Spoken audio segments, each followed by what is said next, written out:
Assalamualaikum warahmatullahi wabarakatuh. Sebelumnya, perkenalkan nama saya Rina Andira Rosa Nasution dengan NIM B1B122043. Di sini saya merupakan mahasiswi program studi ilmu pemerintahan Fakultas Hukum Universitas Jambi. Saya membuat video ini untuk memenuhi nilai mata kuliah Pemerintahan Nasional dengan dosen pengampu Pak Alfa Beriansyah, SIP, MIP. Baiklah, di sini saya akan memaparkan dasar teori sistem.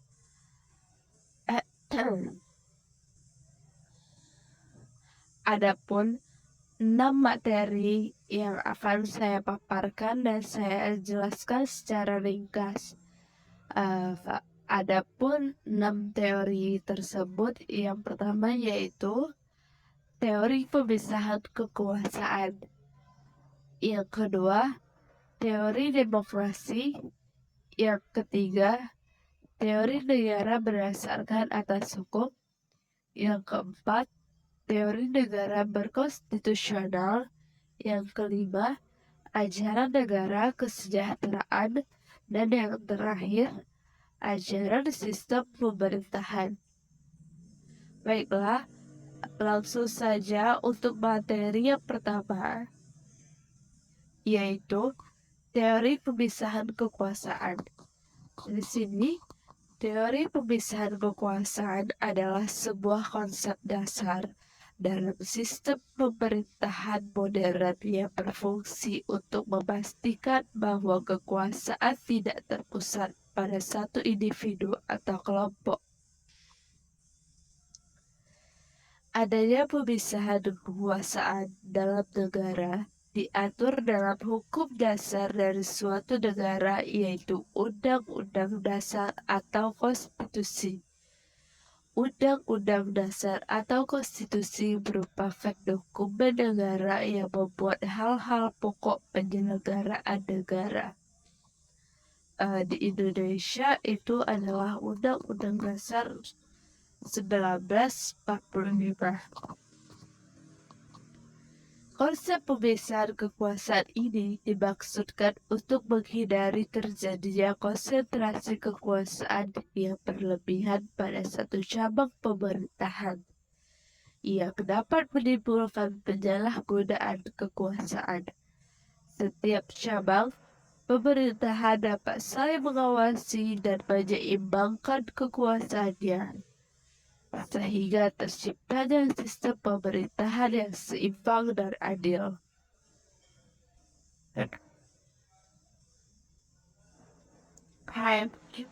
Teori pemisahan kekuasaan dikembangkan oleh dua pemikir besar dari Inggris dan Prancis, yaitu John Locke dan Montesquieu. Menurut John Locke, pemisahan kekuasaan bertujuan untuk menghindari terjadinya pemusatan atau wewenang pada suatu pihak atau lembaga. Jika suatu kekuasaan atau wewenang hanya berpusat pada satu tangan saja, maka akan muncul pemerintahan yang bersifat absolut dan otoriter. Apa yang dimaksud dengan pemerintahan absolut dan otoriter? Pemerintahan absolut adalah bentuk pemerintahan yang dikepalai oleh presiden, raja, ratu, ataupun kaisar yang memegang kekuasaan yang tidak terbatas. Sementara itu, pemerintahan otoriter merupakan bentuk pemerintahan yang kepala pemerintahnya bertindak sewenang-wenang dan tidak memperhatikan aspek kehidupan individu. Jadi di sini merupakan kebalikannya ya teman-teman. Sedangkan pemerintahan absolut mementingkan kepentingan bersama, sedangkan pemerintahan otoriter ini dia bertindak sewenang-wenangnya. Kepala pemerintahannya itu bertindak sewenang-wenangnya dan mungkin bisa dibilang dia mementingkan kepentingan individunya saja daripada kepentingan kelompok.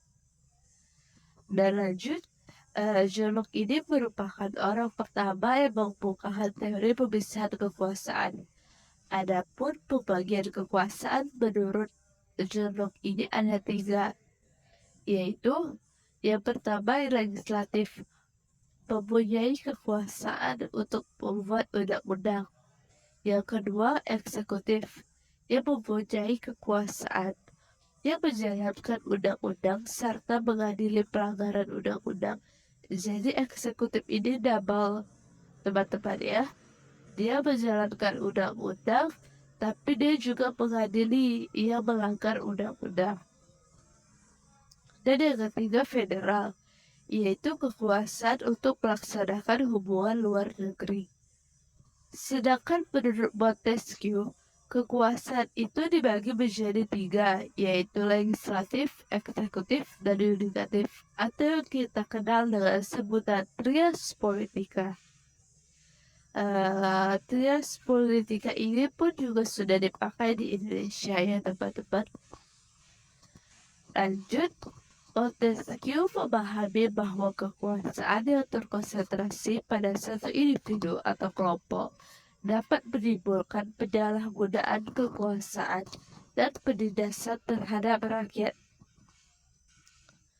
Oleh karena itu, ia mengusulkan agar kekuasaan dalam sebuah pemerintahan harus dipisahkan menjadi 3 cabang yang saling mengawasi dan menyeimbangkan kekuasaannya. Konsep ini kemudian menjadi dasar bagi sistem pemerintahan demokratis di banyak negara dunia. Adapun kelebihan teori pemisahan kekuasaan. Salah satu kelebihan teori pemisahan kekuasaan adalah dapat tercegah terjadinya penyalahgunaan kekuasaan atau bisa disebut dengan korupsi. Dengan adanya pemisahan kekuasaan, setiap cabang harus bekerja sama dan saling mengawasi satu sama lain. Hal ini membuat bagi satu individu atau kelompok untuk mengambil alih secara penuh. Selain itu, teori pemisahan kekuasaan juga dapat meningkatkan perlindungan hak asasi manusia. Dalam sistem yang kuat, hak asasi manusia sering diabaikan atau dilanggar. Dengan adanya pemisahan kekuasaan, cabang yudikatif dapat memastikan bahwa hak asasi manusia dihormati dan dilindungi. Adapun tujuan pemisahan kekuasaan dalam negara adalah untuk menciptakan kontrol dan keseimbangan di antara pemegang kekuasaan. Lanjut materi yang kedua, yaitu teori demokrasi. Teori demokrasi merupakan sebuah konsep politik yang didefinisikan sebagai bentuk pemerintahan di mana kekuasaan berada di tangan rakyat. Indonesia pun sudah menerapkan teori demokrasi ini ya teman-teman, dan banyak lagi negara-negara lain yang menerapkan teori ini. Dalam teori ini, rakyat memiliki hak untuk memilih wakil-wakil mereka dalam lembaga legislatif dan eksekutif. Jadi biasanya kita memilih kalau di lembaga legislatif itu biasanya kita memilih anggota DPRD, anggota DPR. Dan kalau di lembaga eksekutif itu biasanya kita memilih presiden dan wakil presiden. Dalam teori demokrasi, keputusan-keputusan yang diambil oleh pemerintah harus didasarkan pada suatu mayoritas rakyat. Hal ini menunjukkan bahwa demokrasi adalah bentuk pemerintahan yang melibatkan partisipasi aktif dari rakyat dalam mengambil keputusan politik. Dalam dasar teori demokrasi dianggap sebagai suatu sistem politik yang berfungsi sebagai mekanisme pengambilan keputusan dalam suatu masyarakat.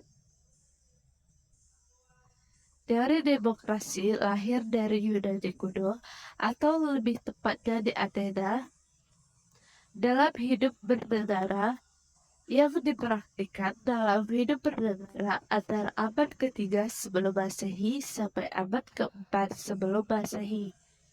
Demokrasi yang dipraktikkan pada saat itu adalah demokrasi langsung, yang artinya hak rakyat untuk membuat keputusan-keputusan politik dijalankan secara langsung oleh seluruh rakyat atau warga negara. Namun hanya warga laki-laki yang memiliki suara, sementara wanita dan budak tidak diizinkan ikut serta dalam bersuara. Setelah itu, teori demokrasi mulai berkembang di dunia termasuk di Eropa dan di Amerika. Jadi teman-teman, pada abad ketiga sebelum Masehi ataupun abad keempat sekitaran itu sudah diterapkan demokrasi langsung. Namun yang memiliki suara hanya pihak laki-laki dan dia dikatakan merdeka, dia tidak menjadi budak. Wanita ataupun budak itu tidak diizinkan ikut serta dalam bersuara. Mungkin inilah salah satu latar belakangnya dalam teori demokrasi ini. Ada tokoh yang terlibat dalam teori demokrasi ini adalah Cleisthenes. Ia merupakan bangsawan Athena dari keluarga Alkmaeonid. Ia terkenal karena mereformasi konstitusi Athena kuno dan menetapkan dasar bagi demokrasi Athena. Ia juga disebutkan meningkatkan kekuasaan majelis Athena dan mengurangi kekuasaan para bangsawan Athena. Ada beberapa jenis teori demokrasi, di antaranya adalah demokrasi langsung, demokrasi perwakilan, ataupun demokrasi campuran. Apa sih penjelasan dari demokrasi ini? Jadi, demokrasi langsung adalah sistem di mana rakyat memiliki hak untuk memutuskan segala hal secara langsung tanpa perwakilan. Sedangkan demokrasi perwakilan yaitu adalah di mana rakyat memilih perwakilan mereka untuk membuat keputusan atas nama mereka. Bisa dicontohkan pada proklamasi. Itu disebutkan bahwa atas nama bangsa Indonesia. Jadi Presiden Soekarno itu mewakilkan kita, rakyat Indonesia ini, atas nama bangsa Indonesia. Disebutkannya di bawah itu. Sedangkan demokrasi langsung ini kita sendiri, individu per individu yang mengeluarkan hak suara kita. Itu dicontohkan seperti misalnya mungkin pada pemilu. Sedangkan demokrasi campuran adalah gabungan dari kedua sistem di atas. Di sini, rakyat memiliki hak untuk memilih perwakilan mereka, namun juga dapat memutuskan segala hal secara langsung melalui referendum atau inisiatif rakyat. Teori demokrasi memiliki kelebihan yaitu adanya kontrol sosial terhadap pemerintahan. Dalam sistem ini, rakyat memiliki hak untuk mengawasi kinerja pemerintah dan memastikan bahwa kebijakan yang diambil sesuai dengan kepentingan masyarakat. Selain itu, teori demokrasi juga mendorong partisipasi aktif dari rakyat dalam proses pengambilan keputusan. Hal ini dapat meningkatkan kesadaran politik dan membantu menciptakan masyarakat yang lebih terbuka dan transparan. Adapun kekurangan dalam teori ini adalah adanya resiko terjadi mayoritas. Dalam sistem ini, keputusan diambil berdasarkan suara terbanyak, sehingga kemungkinan bahwa kelompok minoritas diabaikan. Selain itu, Proses pengambilan keputusan dalam teori demokrasi juga dapat menjadi sangat lambat dan tidak efektif. Hal ini disebabkan oleh banyaknya pihak yang terlibat dalam proses tersebut, sehingga sulit untuk mencapai kata sepakat yang memuaskan semua pihak. Lanjut materi ketiga, yaitu negara berdasarkan hukum. Teori negara berdasarkan hukum adalah sebuah konsep yang menggambarkan bahwa setiap negara harus diatur dan dikendalikan oleh hukum. Yang artinya hukum menjadi dasar dari segala tindakan yang dilakukan oleh pemerintah dan warga negara. Tujuan dari teori ini adalah untuk menciptakan suatu negara yang adil, demokratis, dan sejahtera. Dengan adanya hukum sebagai landasan utama, maka kekuasaan pemerintah tidak akan disalahgunakan dan hak-hak warga negara akan terlindungi. Jadi, jadikanlah hukum ini landasan tertinggi kita, landasan utama, sehingga kita itu selalu merasa adil dan kita merasa dilindungi, teman-teman. Teori negara berdasarkan hukum memiliki pengaruh yang besar terhadap perkembangan sistem hukum di banyak negara di dunia. Teori negara berdasarkan hukum mengacu pada prinsip bahwa negara harus tunduk pada aturan hukum yang sama seperti warga negaranya. Dalam hal ini, hukum dianggap sebagai sumber kekuasaan tertinggi, bukan individu ataupun kelompok elit. Jadi yang dianggap kekuasaan tertinggi itu adalah hukum, bukan kelompok elit. Kelompok elit itu bukan merupakan kekuasaan tertinggi. Lanjut, sejarah lahirnya teori ini memiliki peran penting dalam perkembangan seluruh dunia. Teori ini pertama kali muncul pada zaman Yunani kuno, kemudian berkembang pada masa Romawi dan Eropa abad pertengahan. Pada zaman Yunani kuno, di zaman ini, konsep hukum dipandang sebagai sesuatu yang lebih tinggi dari kekuasaan penguasa. Hukum dianggap sebagai prinsip yang dapat menjamin keadilan dalam masyarakat. Teori ini terilhami dari filsuf-filsuf seperti Plato dan Aristoteles, yang percaya bahwa harus didasarkan pada prinsip-prinsip moral dan etika yang universal. Aristoteles merupakan filsuf Yunani kuno yang membukakan bahwa hukum harus dijadikan dasar dari tatanan politik dan hukum harus bersifat umum dan tidak diskriminatif. Pada zaman Romawi, di masa ini, hukum menjadi semakin berstruktur dan formal. Mereka mengembangkan sistem hukum disebut hukum sipil atau civil law, yang masih digunakan hingga saat ini. Di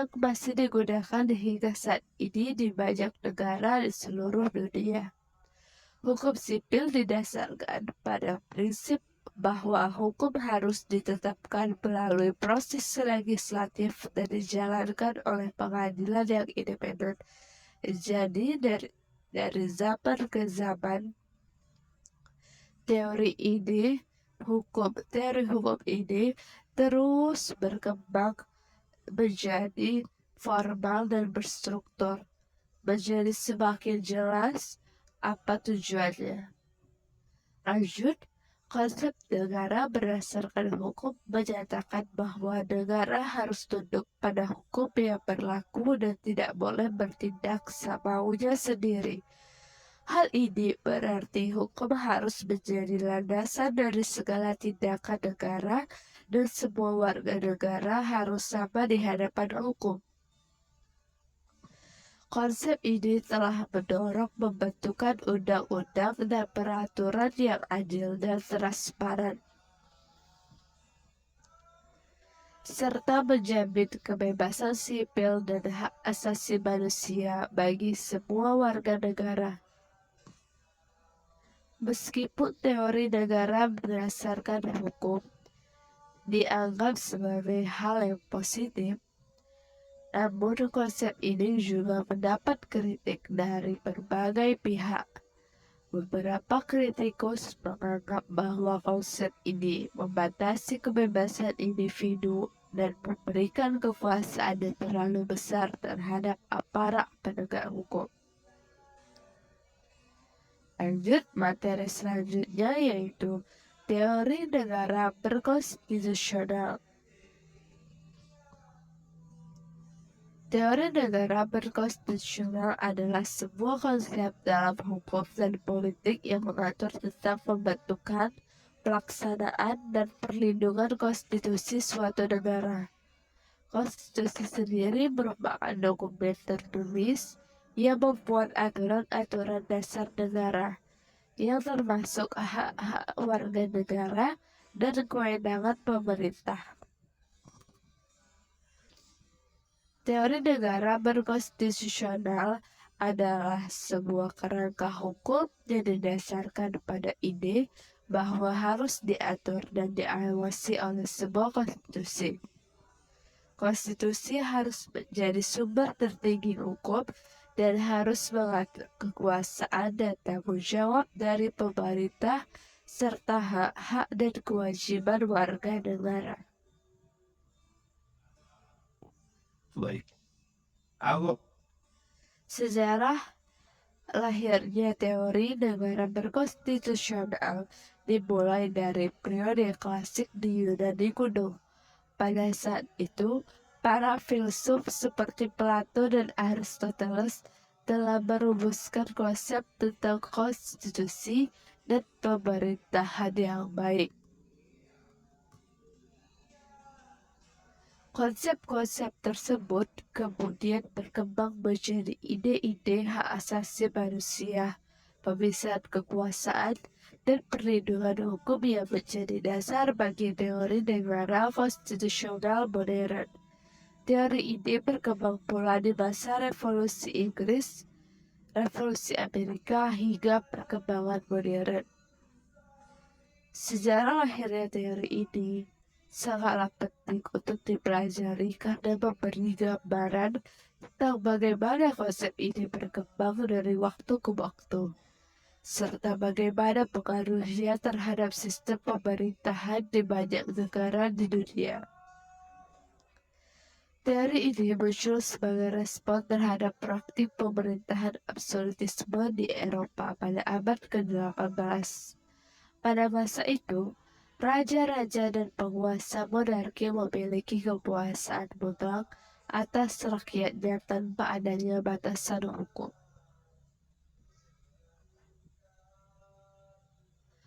Tokoh yang terlibat dalam teori ini adalah James Madison. Ia merupakan seorang politikus Amerika Serikat yang hidup pada abad ke-18 dan dianggap sebagai salah satu pendiri Amerika Serikat. Ia dituntut memainkan peran penting dalam penyusunan konstitusi. Madison ini pun menekankan pentingnya pembagian kekuasaan dalam sistem pemerintahan dan mengajukan gagasan bahwa kebebasan individu dapat dilindungi dengan cara membatasi kekuasaan pemerintah melalui konstitusi. Yang kedua ada Hans Kelsen. Ia merupakan ahli hukum Austria yang hidup pada abad ke-20. Ia dikenal sebagai salah satu tokoh terbuka dalam bidang hukum dan hukum filsafat, serta turut memainkan peran penting dalam perkembangan teori negara berkonstitusional. Kelsen mengemukakan teori normativitas hukum yang menyatakan bahwa hukum harus dilihat sebagai suatu sistem norma yang hierarkis, di mana konstitusi berada di puncak hierarki tersebut. Ia juga mengajukan gagasan tentang kontrol konstitusional, di mana lembaga-lembaga dapat mengetahui apakah tindakan pemerintah sesuai dengan konstitusi atau tidak. Dalam teori ini, negara dianggap sebagai entitas yang harus memiliki prinsip dasar yang jelas dalam menjalankan tugasnya. Prinsip-prinsip tersebut harus tercantum dalam konstitusi dan dihormati oleh seluruh warga negara. Adapun beberapa prinsip tersebut antara lain yang pertama, negara harus memiliki konstitusi sebagai dasar negara tertulis. Yang kedua, kekuasaan negara harus dibagi antara legislatif, eksekutif, dan yudikatif. Dan yang ketiga, negara harus memberikan perlindungan terhadap hak asasi manusia dan kebebasan sipil. Yang keempat, negara harus memberikan jaminan terhadap hak minoritas. Yang kelima, negara harus menjalankan kekuasaannya berdasarkan prinsip demokrasi. Dan yang keenam, negara harus menjaga keseimbangan antara kepentingan individu dan kepentingan kelompok. Teori negara berkonstitusi juga mendapatkan kritik dari berbagai pihak. Salah satu kritik yang sering dilontarkan adalah konstitusi hanya menjadi simbol berlaku dan tidak memiliki daya tarik bagi masyarakat. Selain itu, konstitusi juga sering diabaikan oleh para pemimpin negara yang ingin memperoleh kekuasaan mutlak. Kritik lainnya adalah konstitusi sering cenderung statis dan sulit untuk diubah. Hal ini dapat menyebabkan konstitusi tidak lagi relevan dengan perkembangan zaman dan kebutuhan masyarakat. Oleh karena itu, perlu adanya upaya untuk memperbaiki konstitusi agar tetap relevan dengan perkembangan zaman dan kebutuhan masyarakat. Materi yang selanjutnya yaitu ajaran negara kesejahteraan atau welfare state. Teori negara kesejahteraan menyatakan bahwa negara memiliki tanggung jawab untuk menjaga kesejahteraan rakyatnya, yang artinya negara harus menyediakan fasilitas dan pelayanan publik yang memadai seperti kesehatan, pendidikan, dan perumahan. Teori welfare state muncul pada abad ke-19 dan awal abad ke-20 di Eropa Barat, terutama di Inggris. Pada saat itu, negara-negara di Eropa Barat menghadapi masalah sosial yang serius karena adanya kemiskinan dan ketidakadilan sosial. Penduduk yang tinggi di daerah perkotaan hidup dalam kondisi yang sangat buruk dengan penghasilan yang rendah dan tanpa akses ke layanan kesehatan, pendidikan, atau rumah yang layak. Masalah ini semakin diperparah oleh Perang Dunia yang Pertama dan Depresi Besar pada tahun 1930-an. Dalam sistem welfare state, negara bertanggung jawab untuk menyediakan pelayanan. Hal ini dilakukan restribusi kekayaan dengan pajak yang tinggi dari kelompok yang lebih mampu untuk membantu kelompok yang kurang mampu.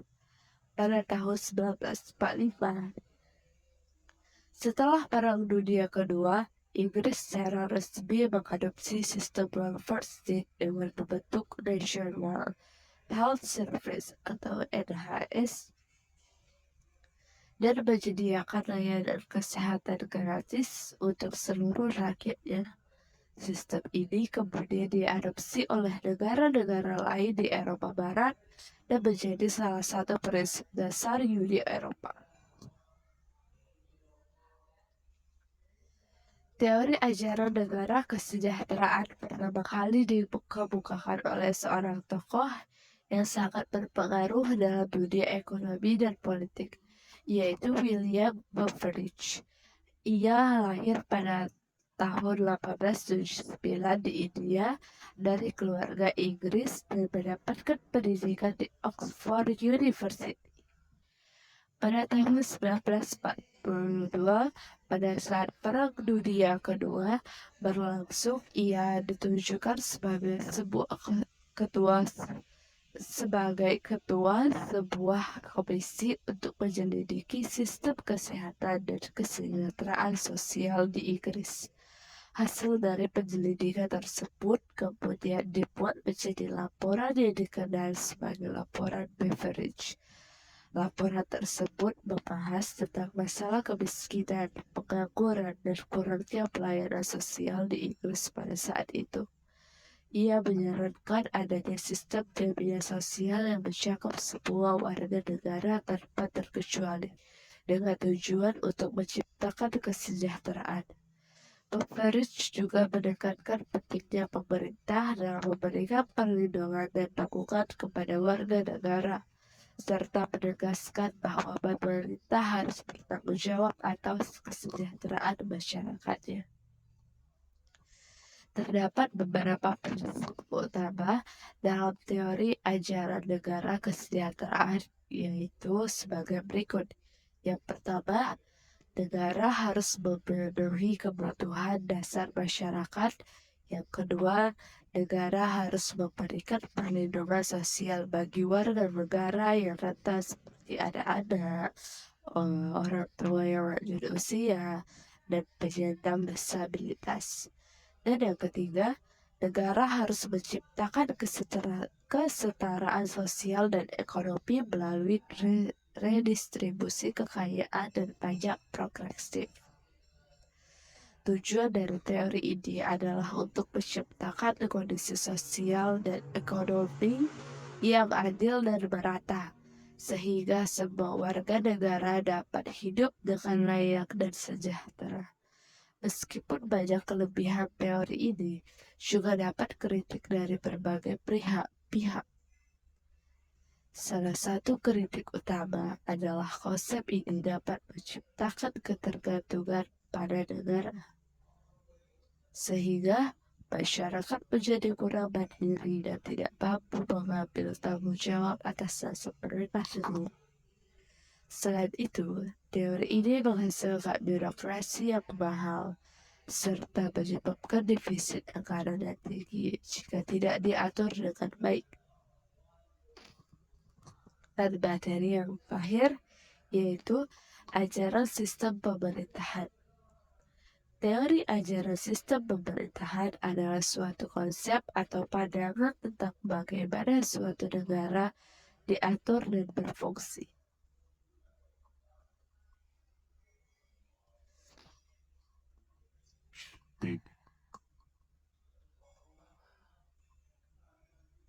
Teori ini mencakup struktur, fungsi, dan hubungan antar elemen pada pemerintahan. Dalam teori ajaran sistem pemerintahan, ada beberapa jenis sistem pemerintahan yang diterapkan seperti presidensial dan parlemen. Setiap sistem memiliki karakteristik dan mekanisme yang berada dalam menjalankan pemerintahan. Teori ajaran sistem pemerintahan muncul sebagai hasil dari perdebatan para pemikir dan ahli politik mengenai bentuk pemerintahan yang ideal. Pada abad ke-18, Montesquieu memperkenalkan konsep pemisahan kekuasaan. Namun, teori ini baru benar-benar berkembang pada abad ke-19, terutama setelah Revolusi Prancis. Tokoh-tokoh seperti Alexis de Tocqueville dan John Stuart Mill mulai mempertanyakan efektivitas pemerintahan monarki dan aristokrasi, serta mencari alternatif yang lebih demokratis dan merakyat. Teori ini menyatakan bahwa sebuah negara harus memiliki sistem pemerintahan yang terstruktur dan terorganisir dengan baik. Sistem ini harus melibatkan berbagai lembaga pemerintahan yang saling bekerja sama untuk mencapai tujuan yang sama.